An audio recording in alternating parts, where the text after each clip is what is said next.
জানাবো আজকের বাছাই করা গুরুত্বপূর্ণ 10টি তাজা খবর। শুরুতেই দেখে নেব আজকের সংবাদ শিরোনাম। 2026 নির্বাচনে মুখ্যমন্ত্রী পদপ্রার্থী শুভেন্দু অধিকারী, রাজ্য সভাপতির দায়িত্বে শ্রমিক। ধর্ষণে অভিযুক্ত কার্তিক মহারাজের মামলায় সময় চাইল রাজ্য, সব পক্ষের হলফনামা চায় হাইকোর্ট। হাসিনাকে 6 মাসের জেল, প্রথম মামলায় সাজা ঘোষণা ঢাকার ট্রাইব্যুনালের। 8 রাজ্যে ঘোষণা হলো নাম, কারা হলেন বিজেপির নতুন রাজ্য সভাপতি। বারবার হেনস্থা, পুলিশের বিরুদ্ধে হাইকোর্টে গেলেন সুকান্ত, মিলল মামলা দায়েরের অনুমতি। গলায় কামড়, অন্তর্বাস ছেড়ে দেয়, মনোজিতের শিকার কলেজের আরেক ছাত্রী, জানালেন সেই ঘটনা। টানা দুর্যোগ চলবে আগামী 5 দিন, রাজ্যের নিম্নচাপের প্রভাব কতটা? এতক্ষণ শুনছিলেন সংবাদ শিরোনাম, এবার আসছি বিস্তারিত খবরে। রাজ্যের রাজনীতিতে বড় পরিবর্তনের ইঙ্গিত মিলল বিজেপির অন্তর্মহল থেকে। শেষমেশ বহু দিনের জল্পনার অবসান ঘটিয়ে বঙ্গ বিজেপির নতুন রাজ্য সভাপতি হচ্ছেন শ্রমিক ভট্টাচার্য। এই সিদ্ধান্তে কার্যত সিলমোহর দিয়েছে বিজেপির সর্বভারতীয় নেতৃত্ব। এর সঙ্গেই আরো একটি বড় চমক, 2026 বিধানসভা নির্বাচনে মুখ্যমন্ত্রী পদপ্রার্থী হচ্ছেন বিরোধী দলনেতা শুভেন্দু অধিকারী। বিজেপির এক ব্যক্তি এক পদ নীতি অনুসারে কেন্দ্রীয় মন্ত্রী হওয়ার পর সুকান্ত মজুমদারের সভাপতির পদে থাকা নিয়ে বহু প্রশ্ন উঠছিল। এই পরিস্থিতিতে নতুন নেতৃত্বের প্রয়োজনীয়তা স্পষ্ট হচ্ছিল।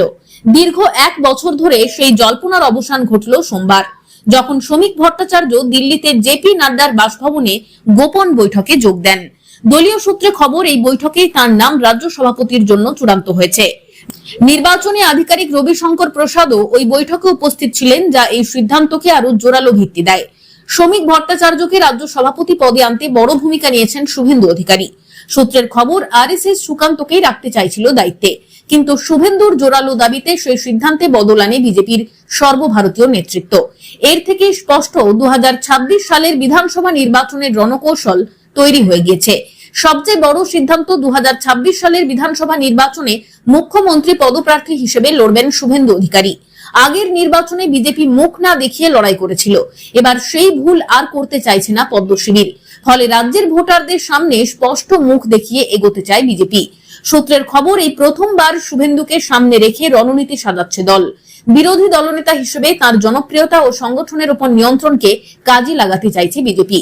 রাজ্য সভাপতি শ্রমিকের সঙ্গে শুভেন্দুর সমন্বয়ে আগামী নির্বাচনের প্রস্তুতি নেবে গেরুয়া শিবির। ধর্ষণ, জোর করে গর্ভপাত করানোর অভিযোগে নাম জড়িয়েছে স্বামী প্রদীপ্তানন্দ মহারাজ ওরফে কার্তিক মহারাজের। সেই অভিযোগের ভিত্তিতে এফআইআর দায়ের করে তদন্ত শুরু করেছে মুর্শিদাবাদের নবগ্রাম থানা। জিজ্ঞাসাবাদের জন্য কার্তিক মহারাজকে তলব করা হয়, যদিও তিনি থানায় হাজিরা না দিয়ে দ্বারস্থ হয়েছিলেন কলকাতা হাইকোর্টের। তার দায়ের করা মামলায় সময় চাইল রাজ্য। বুধবার রাজ্যের অ্যাডভোকেট জেনারেল মামলার সময় চেয়ে আবেদন করেন। তার আবেদন মঞ্জুর করেছেন বিচারপতি জয় সেনগুপ্ত। বৃহস্পতিবার সকালে মামলাকারীর আইনজীবীকে ফের বিষয়টি হাইকোর্টের দৃষ্টি আকর্ষণ করতে বললেন বিচারপতি। বৃহস্পতিবারই শুনানির সম্ভাবনা রয়েছে। এফআইআর খারিজের আবেদন জানিয়ে মঙ্গলবারই কলকাতা হাইকোর্টে মামলা করেন কার্তিক মহারাজ। তার পক্ষের আইনজীবী কৌস্তভ বাগচি আদালতে জানিয়েছিলেন, তার মক্কেলের বিরুদ্ধে ষড়যন্ত্র করা হয়েছে। মামলা করার অনুমতি দেন বিচারপতি সেনগুপ্ত। বুধবার শুনানির কথা থাকলেও রাজ্যের এজি এই মামলায় সময় চান। বিচারপতি সেই আবেদন মঞ্জুর করেন। একই সঙ্গে মামলাকারীর আইনজীবীকে বৃহস্পতিবার দৃষ্টি আকর্ষণ করতে বলেন। মামলাকারীর আইনজীবী আদালতে কার্তিক মহারাজের রক্ষা কবচের কথা বলেন। রাজ্য জানায়, যেহেতু বিষয়টি আদালতে বিচারাধীন, তাই এখনই কোনো পদক্ষেপ করা হবে না। রাজ্যের বক্তব্যের পর বিচারপতি জানান, এখন তিনি এই বিষয়ে কিছু জানাচ্ছেন না। এছাড়াও সব পক্ষের বক্তব্য জানতে চেয়ে হলফনামা জমা দিতে বলেছেন বিচারপতি। গত 28 জুন কার্তিক মহারাজের বিরুদ্ধে নবগ্রাম থানায় অভিযোগ করেন এক মহিলা। অভিযোগকারিনীর দাবি অনুযায়ী 2013 সালে কাজের প্রতিশ্রুতি দিয়ে কার্তিক মহারাজ তাকে মুর্শিদাবাদের নবগ্রাম থানা এলাকার চাণক্য অঞ্চলে এক আশ্রমের প্রাইমারি স্কুলে নিয়ে যান। সেখানে তাকে শিক্ষিকার পদে নিয়োগ করা হয়। স্কুলে থাকার জন্য তাকে একটি ঘরও দেওয়া হয়েছিল। সেখানে নাকি এক রাতে আচমকায় মহারাজ হাজির হয়েছিলেন। তাকে শারীরিক সম্পর্কের প্রস্তাব দেন। বাধ্য হয়ে তা মেনে নিতে হয় বলে জানান অভিযোগকারিনী। তার আরো অভিযোগ, তারপর দিনের পর দিন তার উপর শারীরিক অত্যাচার চালানো হয়েছে। এমনকি তিনি সন্তান সম্ভবা হয়ে পড়লে জোর করে তার গর্ভপাত করানো হয়। মহিলার অভিযোগের ভিত্তিতে এফআইআর দায়ের করে নবগ্রাম থানার পুলিশ। সোমবার নবগ্রাম থানার পুলিশ বেলডাঙ্গার ভারত সেবাশ্রম সংঘের অফিসে গিয়ে হাজিরার নোটিশ দিয়ে আসে। বলা হয়, এই অভিযোগের ভিত্তিতে কার্তিক মহারাজকে জিজ্ঞাসাবাদের প্রয়োজন রয়েছে। সেই কারণেই মঙ্গলবার সকাল 10টা নাগাদ থানায় তাকে আসতে বলা হয়েছিল। যদিও কার্তিক মহারাজ হাজিরা না দিয়ে হাইকোর্টের দ্বারস্থ হন। বাংলাদেশের সাবেক প্রধানমন্ত্রী শেখ হাসিনাকে 6 মাসের কারাদণ্ড দিল ঢাকার আন্তর্জাতিক অপরাধ ট্রাইব্যুনাল। আওয়ামী লীগ বিরোধী এবং পুলিশ প্রশাসন ও তদন্তকারীদের হুমকি দেওয়ার অভিযোগ করে মামলা হয়েছিল। আওয়ামী লীগের এক নেতার সঙ্গে শেখ হাসিনার এই সংক্রান্ত ফোন আলাপ ফাঁস হওয়ার পর মামলা হয়। বুধবার ট্রাইব্যুনাল চূড়ান্ত শুনানি শেষে শেখ হাসিনাকে 6 মাস এবং অপর আসামিকে 2 মাস বিনাশ্রম কারাদণ্ডের সাজা দিয়েছে। হাসিনা গদিচ্যুত হওয়ার পর এই প্রথম কোনো মামলায় তার বিরুদ্ধে সাজা ঘোষণা করল আদালত। হাসিনার বিরুদ্ধে যে ফোন আলাপের ভিত্তিতে মামলা হয়েছিল তাতে এক নারী কণ্ঠকে বলতে শোনা যায়, আমার নামে 250 খুনের মামলা হয়েছে, অর্থাৎ আমি 250 খুন করার পারমিশন পেয়ে গিয়েছি। সেই সঙ্গে তাকে বলতে শোনা যায়, আওয়ামী লীগের নেতা কর্মীদের ওপর যে পুলিশ এবং তদন্তকারীরা নিপীড়ন নির্যাতন করছে তারা কেউ রেহাই পাবে না। 1 মাঘে শীত যায় না বলে ওই নারী কণ্ঠকে বলতে শোনা যায়, বিএনপি সহ যে বিরোধী দলগুলি আওয়ামী লীগের নেতা কর্মী সমর্থকদের হত্যা, অপহরণ, মারধর করছে, তাদের ঘরবাড়ি লুট করছে, তারা কেউ ছাড় পাবে না, প্রত্যেককে একই পরিস্থিতির মুখোমুখি হতে হবে বলে ওই নারী কণ্ঠে শোনা যায়। বুধবার ট্রাইব্যুনালের চেয়ারম্যান বিচারপতি গোলাম মার্তুজা মজুমদারের বেঞ্চের রায় ব্যাখ্যা করে চিফ প্রসিকিউটর তাজুল ইসলাম জানান, ওই কণ্ঠস্বর শেখ হাসিনার। পরীক্ষায় জানা গিয়েছে সাবেক প্রধানমন্ত্রী এই হুমকি দিয়েছেন। ওই ফাইলটি এআই এর মাধ্যমে তৈরি নয়। তাজুল ইসলাম বাংলাদেশ আন্তর্জাতিক অপরাধ ট্রাইব্যুনালের চিফ প্রসিকিউটর। বুধবার ট্রাইব্যুনালের চেয়ারম্যান বিচারপতি গোলাম মার্তুজা মজুমদারের বেঞ্চের রায় ব্যাখ্যা করে চিফ প্রসিকিউটর তাজুল ইসলাম জানান, ওই কণ্ঠস্বর শেখ হাসিনার। পরীক্ষায় জানা গিয়েছে সাবেক প্রধানমন্ত্রী এই হুমকি দিয়েছেন। ওই ফাইলটি এআই এর মাধ্যমে তৈরি নয়। বুধবার শুনানিতে হাসিনার পক্ষে রাষ্ট্র নিযুক্ত আইনজীবী সাবেক প্রধানমন্ত্রীকে নির্দোষ বলে দাবি করেন। বিচারপতি শুনানি শেষে কয়েক ঘন্টার মধ্যেই রায় ঘোষণা করে দেন। তাতে সাবেক প্রধানমন্ত্রীকে 6 মাস বিনাশ্রম কারাদণ্ডের আদেশ দেওয়া হয়। প্রসঙ্গত, শেখ হাসিনা ও আওয়ামী লীগ এই বিচারকে প্রহসন আখ্যা দিয়ে তা বয়কটের সিদ্ধান্ত নিয়েছে। এবার ল কলেজের আরো এক ছাত্রী ধৃতের বিরুদ্ধে নির্যাতনের অভিযোগ আনলেন। জানালেন সেই ভয়ঙ্কর মুহূর্তে তার সঙ্গে ঠিক কি হয়েছিল। একটা মেয়ের শরীরে যতটুকু মর্যাদা থাকে তার কিছুই হয়তো ছিল না। অর্ধেক জামা ছেঁড়া ছিল, বেশিরভাগ টেনে খুলে নেওয়া হয়েছিল। এক সংবাদ মাধ্যমকে দেওয়া ফোন বার্তায় এই কথাই বলেন তরুণী। তার অভিযোগ, 2023 সালে একটি কলেজ পিকনিকে তাকে যৌন নির্যাতন করেছিলেন মনোজিৎ। ওই ছাত্রী বলেন, মনোজিতের কথাতেই মদের ব্যবস্থা করা ছিল। একটি ঘরে ঢোকার সঙ্গে সঙ্গে পেছন থেকে শুনতে পাই কেউ একজন ঘরের দরজা বন্ধ করে দেয়। হালকা আলোয় বুঝতে পারি সে মনোজিৎ। গা শিউরে ওঠা সেই মুহূর্তের কথা মনে করে সাউথ ক্যালকাটা ল কলেজের ছাত্রী বলেন, শার্টের বোতাম খুলতে খুলতে আমার দিকে এগিয়ে আসে মনোজিৎ। দেখে বোঝাই যাচ্ছিল সে সম্পূর্ণ নেশাগ্রস্ত অবস্থায় আছে। তখন তাকে বলি যে, দাদা দরজা বন্ধ করো না, আমি বাইরে বেরোবো। কিন্তু সে কথা অগ্রাহ্য করেই আমাকে ঠেলে ফেলে দেয়। গলার মধ্যে কামড়াতে শুরু করে, আমার শরীর নিয়ে অশ্লীল মন্তব্য করতে থাকে, এমনকি বুকের ভেতর হাত ঢুকিয়ে অন্তর্বাস ছেড়ে দেয়। মনোজিতের বিরুদ্ধে অভিযোগ, আমার বাবার নাম বলা হয়, আমার বোন কোন স্কুলে পড়ে তাও বলে। হুমকি দেওয়া হয় 2 মিনিট লাগবে না বাবা মার ঠিকানা খুঁজতে। তারপর আমাকে বলা হয়, এগুলো যদি না চাস, যেভাবে আমি ছুটছি আমাকে ছুটে দে। আইনজীবী হওয়ার স্বপ্ন নিয়ে কলকাতায় এসেছিলেন ওই তরুণী, কিন্তু কলেজেরই এক সিনিয়রের হাতে এভাবে নির্যাতনের শিকার হয়ে কার্যত দিশেহারা হয়ে পড়েন তিনি। কিভাবে নিজেকে বাঁচাবেন বুঝে উঠতে পারছিলেন না। তবে কিছুক্ষণের মধ্যেই দরজায় কেউ এসে ডাক দেয়। মনোজিতের হাত থেকে রেহাই পেয়েছিলেন তিনি। তরুণী বলেন, আমার 30 থেকে 35 সেকেন্ডের মতো জ্ঞান ছিল না। যদি তার বেশি সময় অজ্ঞান থাকতাম তাহলে আজ নির্যাতনের শিকার আমি হতাম। গত 25শে জুন কসবা ল কলেজে এক ছাত্রীকে ধর্ষণের অভিযোগ মনোজিৎ সহ 3 জনের বিরুদ্ধে। 4 দিনের পুলিশি হেফাজত শেষে মঙ্গলবার ফের ধৃতদের আদালতে হাজির করানো হয়। পুলিশের তরফে 10 দিনের হেফাজতের আবেদন জানানো হয়েছে। 3 অভিযুক্ত মনোজিৎ মিশ্র, জয়ীব আহমেদ, প্রমিত মুখোপাধ্যায়কে 8ই জুলাই পর্যন্ত পুলিশি হেফাজতের নির্দেশ দিল আদালত। ধৃত সিকিউরিটি গার্ডকে 4 জুলাই পর্যন্ত পুলিশি হেফাজতের নির্দেশ দিয়েছে আলিপুর আদালত। 8টি রাজ্যের সভাপতি নির্বাচন হলো বিজেপির। মঙ্গলবার 8 জনের নাম ঘোষণা করা হয়। এর মধ্যে রাজীব বিন্দাল ও মহেন্দ্র ভাটকে পুনরায় নিজের রাজ্যের সভাপতি করা হয়েছে। বাকি 6টি রাজ্যের নতুন সভাপতির নাম ঘোষণা করা হয়েছে। নতুন কে রাজ্য সভাপতি হলেন, কোন রাজ্যেই বা বদল হলো না সভাপতি। আন্দামান ও নিকোবরের রাজ্য সভাপতি হলেন অনিল তিওয়ারি। মহারাষ্ট্রের দায়িত্ব পেয়েছেন রবীন্দ্র চাবন। ডাক্তার কে বেইচুয়া পেলেন মিজোরামের দায়িত্ব। তেলেঙ্গানায় বিজেপির রাজ্য সভাপতি হলেন এন রামচন্দ্র রাও। পুদুচেরির দায়িত্ব পেলেন ভিপি রামালিঙ্গম। অন্ধ্রপ্রদেশের দায়িত্ব পেয়েছেন পিভিএন মহাদেব। হিমাচল আগেই হিমাচলে আগে থাকতেই রাজীব বিন্দাল ছিলেন, তাকেই পুনরায় রাজ্য সভাপতির পদে বহাল রাখা হয়েছে। অপরদিকে উত্তরাখণ্ডেও আবারও বিজেপির আস্থা রেখেছে মহেন্দ্র ভাটের ওপর। আজ বৃহস্পতিবার থেকে শনিবার ফের বাড়বে বৃষ্টি। উত্তরবঙ্গে বিক্ষিপ্তভাবে ভারী বৃষ্টি ওপরের 5টি জেলায়। জুন মাসে বর্ষার মরশুমে স্বাভাবিকের চেয়ে বেশি বৃষ্টি হয়েছে দক্ষিণবঙ্গে। উত্তরবঙ্গে বৃষ্টির ঘাটতি রয়েছে। উত্তরবঙ্গে শুধুমাত্র মালদা জেলাতে স্বাভাবিকের তুলনায় কিছুটা বেশি বৃষ্টি হয়েছে। দক্ষিণবঙ্গের পুরুলিয়া এবং বাঁকুড়া জেলাতে অতিরিক্ত বৃষ্টি হয়েছে। জুন মাসে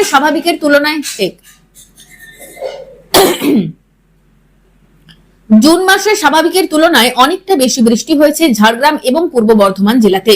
এছাড়াও স্বাভাবিক বৃষ্টি হয়েছে হাওড়া, পশ্চিম বর্ধমান, উত্তর ও দক্ষিণ 24 পরগনা জেলায়। কলকাতায় জুন মাসে প্রায় 13% বৃষ্টির ঘাটতি থেকে গেছে। আজ দুপুর পর্যন্ত ঝাড়গ্রাম ও পুরুলিয়া জেলাতে ভারী বৃষ্টির আশঙ্কা। উপকূল ও সংলগ্ন জেলাগুলিতে 30 থেকে 40 কিমি গতিবেগে দমকা ঝোড়ো হাওয়ার সঙ্গে বজ্রবিদ্যুৎ সহ হালকা থেকে মাঝারি বৃষ্টির পূর্বাভাস। বৃহস্পতিবার থেকে বৃষ্টি বাড়বে। ভারী বৃষ্টির পূর্বাভাস 4 জেলাতে: পুরুলিয়া, পশ্চিম বর্ধমান, বীরভূম এবং দক্ষিণ 24 পরগনা জেলায়। শুক্রবার দক্ষিণবঙ্গের 5টি জেলাতে ভারী বৃষ্টির আশঙ্কা। পূর্ব ও পশ্চিম বর্ধমান, নদিয়া, উত্তর ও দক্ষিণ 24 পরগনা জেলায় ভারী বৃষ্টি। শনিবার দক্ষিণবঙ্গের 8টি জেলাতে ভারী বৃষ্টির সম্ভাবনা। পূর্ব ও পশ্চিম বর্ধমান, বীরভূম, মুর্শিদাবাদ, নদিয়া, হুগলি, উত্তর ও দক্ষিণ 24 পরগনা জেলায়। শনিবার কলকাতায় বৃষ্টি বাড়বে। রবিবার থেকে ফের বৃষ্টির সম্ভাবনা কমবে। রবিবার ও সোমবার ভারী বৃষ্টি না হলেও আংশিক মেঘলা আকাশ এবং বজ্রবিদ্যুৎ সহ হালকা থেকে মাঝারি বৃষ্টির সম্ভাবনা বিক্ষিপ্তভাবে সব জেলায়। উত্তরবঙ্গের ওপরের দিকের 5টি জেলাতে বিক্ষিপ্তভাবে ভারী বৃষ্টি চলবে। নিচের দিকে জেলাতেও বজ্রবিদ্যুৎ সহ হালকা থেকে মাঝারি বৃষ্টি বিক্ষিপ্তভাবে হতে পারে। বুধবার দুপুর পর্যন্ত দার্জিলিং ও জলপাইগুড়ি জেলাতে 2-1 পশলা ভারী বৃষ্টির পূর্বাভাস। বাকি জেলাতে বজ্রবিদ্যুৎ সহ হালকা থেকে মাঝারি বৃষ্টি। বৃহস্পতিবার বৃষ্টির পরিমাণ বাড়বে উত্তরে। দার্জিলিং, কালিম্পং, আলিপুরদুয়ার, কোচবিহার, জলপাইগুড়ি এই 5 জেলাতেই ভারী বৃষ্টির আশঙ্কা। শুক্রবার জলপাইগুড়ি, আলিপুরদুয়ার, কোচবিহারে ভারী বৃষ্টি। শনিবার দার্জিলিং, কালিম্পং, আলিপুরদুয়ার, জলপাইগুড়ি জেলাতে ভারী বৃষ্টি। রবিবার ও সোমবার বৃষ্টির পরিমাণ কমবে। বজ্রবিদ্যুৎ সহ হালকা থেকে মাঝারি বৃষ্টি বিক্ষিপ্তভাবে উত্তরবঙ্গে। বারবার হেনস্থার শিকার হতে হয়েছে তাকে, তাও আবার পুলিশের হাতেই। এমন অভিযোগ তুলে এবার কলকাতা হাইকোর্টের দ্বারস্থ হলেন বিজেপির রাজ্য সভাপতি সুকান্ত মজুমদার। পুলিশের বিরুদ্ধে অতি সক্রিয়তার অভিযোগ নিয়ে মামলা দায়েরের আবেদন জানানো হয়। মামলা দায়েরের অনুমতিও মিলেছে। বিচারপতি তীর্থঙ্কর ঘোষের এজলাসে চলতি সপ্তাহে শুনানির সম্ভাবনা রয়েছে। সম্প্রতি সুকান্তকে কেন্দ্র করে বেশ কয়েকটি ঘটনা প্রকাশ্যে এসেছে। কখনো বজবজে, আবার কখনো খাস কলকাতাতেই পুলিশের সঙ্গে বচসায় জড়ান বিজেপির রাজ্য সভাপতি। গ্রেফতারও হয়েছেন তিনি। পরে ব্যক্তিগত বন্ডে জামিন পান। বিজেপির অভিযোগ, বিভিন্ন বিষয়ে প্রতিবাদ দেখাতে গিয়ে বারবার পুলিশের হাতে হেনস্থার শিকার হতে হয়েছে।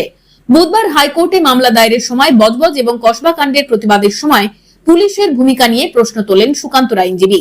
তার বক্তব্য, সুকান্তকে বারবার পুলিশি হেনস্থার সম্মুখীন হতে হয়েছে।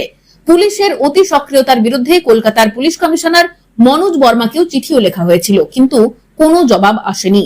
তারপরেই মামলা দায়েরের অনুমতি দেয় হাইকোর্ট। চলতি বছরে বিহারে বিধানসভা ভোট। ঠিক তার আগে সেখানে ভোটার তালিকার নিবিড় সমীক্ষা করার কথা ঘোষণা করেছিল নির্বাচন কমিশন, যা বিতর্কের জন্ম দেয়। সরব হন বাংলার মুখ্যমন্ত্রী মমতা বন্দ্যোপাধ্যায়। তিনি প্রশ্ন তোলেন, বাংলায় প্রয়োগের আগে টেস্ট ড্রাইভ চলছে কি? নিবিড় সমীক্ষা করে ঘুরপথে এনআরসি আনার পথ প্রশস্ত করছে কেন্দ্র। শেষ পর্যন্ত মমতার প্রতিবাদে পিছু হটল নরেন্দ্র মোদী সরকার। সোমবার নিবিড় সমীক্ষা নিয়ে নতুন বিজ্ঞপ্তি জারি করল নির্বাচন কমিশন। নয়া নির্দেশিকায় ঠিক কি বলা হয়েছে? বিহারের 2003 সালের ভোটার তালিকা নির্বাচন কমিশনের ওয়েবসাইটে প্রকাশ করা হয়েছে।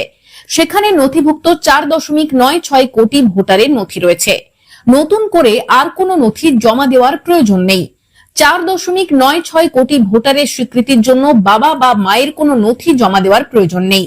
কোনো ভোটারের নাম যদি 2003 সালের বিহারের ভোটার তালিকায় নাও থাকে, সেক্ষেত্রে তিনি নিজের বাবা কিংবা মায়ের অন্য কোনো নথির পরিবর্তে 2003 সালের ভোটার তালিকাটি ব্যবহার করতে পারবেন। অর্থাৎ মা কিংবা বাবার জন্য আলাদা করে কোনো নথি দেখানোর প্রয়োজন নেই। মোট ভোটারদের প্রায় 60%কে কোনো নথি জমা দিতে হবে না। শুধু 2003 সালের ভোটার তালিকা থেকে বিবরণ যাচাই করে আবেদন ফর্ম জমা দিতে হবে। উল্লেখ্য, নির্বাচন কমিশনের আগের নির্দেশিকায় বলা হয়েছিল 1987 সালের 1 জুলাই থেকে 2004 সালের 2রা ডিসেম্বরের মধ্যে যাদের জন্ম, তাদের জন্ম তারিখ অথবা জন্মস্থানের প্রমাণ স্বরূপ একটি নথি কিংবা তাদের বাবা কিংবা মায়ের জন্ম তারিখ অথবা জন্মস্থানের প্রমাণ রয়েছে এমন একটি নথি জমা দিতে হবে। এছাড়াও যেসব ভোটার 2রা ডিসেম্বর 2004 তারিখের পর জন্মগ্রহণ করেছেন তাদের ক্ষেত্রে নিজের জন্ম তারিখ ও জন্মস্থানের প্রমাণ হিসেবে যে কোনো একটি নথি এবং বাবা মায়ের জন্ম তারিখ ও জন্মস্থান প্রমাণের নথি জমা দিতে হবে। যদি কারো বাবা কিংবা মা ভারতীয় না হন সেক্ষেত্রে তার পাসপোর্ট ও সন্তান জন্মের সময়কার ভিসার কপি জমা দিতে হবে। বাংলার মুখ্যমন্ত্রী যে সবার আগে প্রতিবাদে সোচ্চার হয়েছেন সে কথা মনে করিয়ে দেন তৃণমূলের অন্যতম রাজ্য সাধারণ সম্পাদক কুণাল ঘোষ।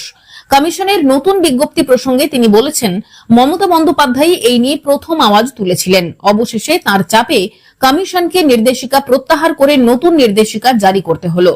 মানুষের মৌলিক অধিকার সুরক্ষিত রাখতে বারংবার মমতাদি বেড়ালের গলায় ঘণ্টা বাঁধার কাজটা করে চলেছেন। ওর আন্দোলনের জন্য সারা দেশ সচিত্র ভোটার পরিচয়পত্র পেয়েছে, সেই ধারা আজও অব্যাহত। শনিবার রাতে 19 বছরের এক যুবতীকে ধর্ষণের অভিযোগে এক 27 বছরের যুবককে গ্রেফতার করল কল্যাণী থানার পুলিশ। ঘটনাটি ঘটেছে কল্যাণী পুরসভার 1 নম্বর ওয়ার্ডে। অভিযোগ, শনিবার রাতে বাড়ি থেকে ফোনে ডেকে নিয়ে ওই যুবতীকে ধর্ষণ করে অভিযুক্ত। ঘটনাস্থল ছিল বাড়ির কাছে একটি স্কুলের পেছনের নির্জন এলাকা। অভিযুক্ত যুবকের নাম এখনো প্রকাশ্যে আসেনি, তবে সে কল্যাণী মুরাতিপুর এলাকার বাসিন্দা বলে জানা গিয়েছে। রবিবার সকালে থানায় লিখিত অভিযোগ দায়ের করেন যুবতীর বাবা মা। অভিযোগের ভিত্তিতে অভিযুক্তকে গ্রেফতার করে কল্যাণী থানার পুলিশ। রবিবার দুপুরে যুবতীর মেডিকেল পরীক্ষার জন্য পাঠানো হয়েছিল কল্যাণী জওহরলাল নেহরু মেমোরিয়াল হাসপাতালে। পুলিশ জানিয়েছে ঘটনার তদন্ত শুরু হয়েছে।